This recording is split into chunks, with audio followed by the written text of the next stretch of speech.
Hello everyone, good morning and welcome back to my channel.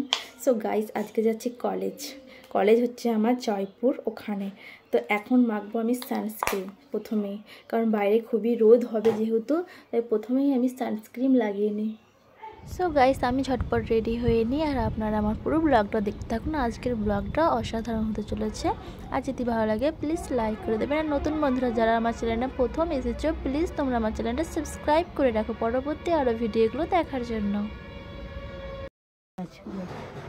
তো guys, আজকে এসে গেছি ফুলের দেশে, সেটা হলো বনলতা। আজকে এসেছি মা আর আমি বনলতা ঘুরতে।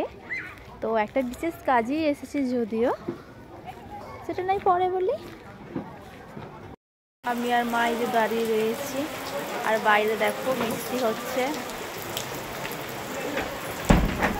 ভালোও লাগছে বেশ একটা। কিন্তু এখন তো যেহেতু শীতকালটা একটু ঠান্ডাও লাগছে।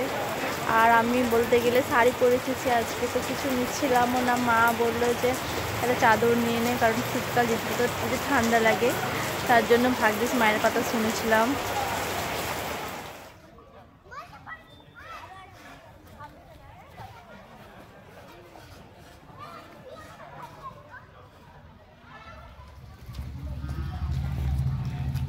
হ্যালো গাইস, আজ এসেছি বনলতা ঘুরতে মায়ের সাথে। আর এসে দেখো বৃষ্টি হচ্ছে, একদমই ভালো লাগছে না।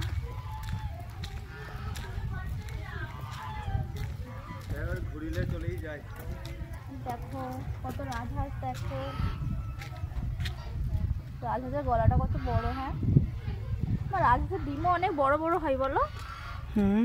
সবাই বলে। আসো এইদিকে চলে আসো, বেরিয়ে যায় এবার, চলো।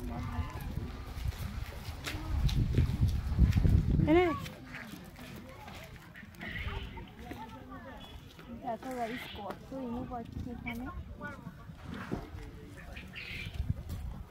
তোমাকে যদি এমু পাখি দেওয়া হয় মাংস, তুমি খাবে? মা, তুমি খাবে যদি তোমাকে? ওরে বাবা রে, আর কাজ কি আর।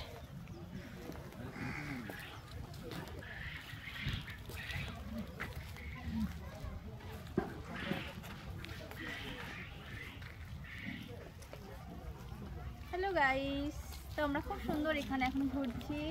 শীতকালে ভাবলাম একটু শাড়ি পরে রিলস বানাবো, শ্যুট করব, কিন্তু সমস্তটা মাটি হয়ে গেল, কারণ বৃষ্টি হয়ে সব মাটি করে দিয়েছে।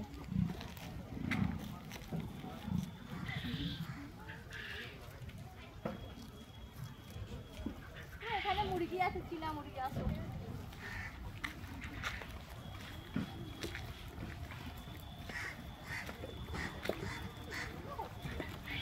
কত বড় বড় মুরগি দেখো। মা মা, কাছে কাছে মুরগিগুলো, এটা চীনা মুরগি তো? চীনা মুরগি, সব চীনা মুরগি।